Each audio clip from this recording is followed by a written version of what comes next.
लग्नाचे दागिने म्हणजे श्रीमंत पेशवाई दागिने. नाशिकचे सुप्रसिद्ध सराफ मयूर अलंकार सराफ.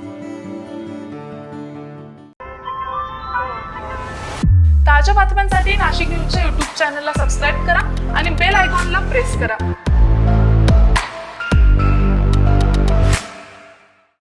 नाशिकमध्ये मोटारसायकल चेकिंग मोहिमेदरम्यान गुन्हे शाखेने एक मोठा अपहरणाचा गुन्हा उघडकीस आणलाय. या घटनेमध्ये आरोपीला जेरबंद करण्यात पोलिसांना यश आलंय. नाशिक शहरात मोटारसायकल चोरी आणि अपहरण रोखण्यासाठी पोलिसांकडून विशेष चेकिंग मोहीम राबवण्यात येते. याच मोहिमेदरम्यान गुन्हे शाखा युनिट क्रमांक 2 चे पथक इंदिरानगर परिसरात पेट्रोलिंग करत असताना विना नंबर प्लेट असलेल्या मोटारसायकलवर एक इसम संशयास्पद स्थितीत आढळला. त्याला थांबवून चौकशी केली असता सुरुवातीला त्याने उडवाउडीची उत्तरं दिली. मात्र पोलिसांनी कसून चौकशी केल्यानंतर त्याने आपले नाव धनराज जितेंद्र लहासे, वय वर्ष 27, राहणार जळगाव असं सांगितलं. अधिक चौकशीत त्यानं कबुली दिली की OLX साईटवर पाहिलेल्या मोटारसायकलची ट्रायल घेण्याच्या बहाण्यानं तो गाडी घेऊन नाशिकला आला आणि तिचा अपहार केला.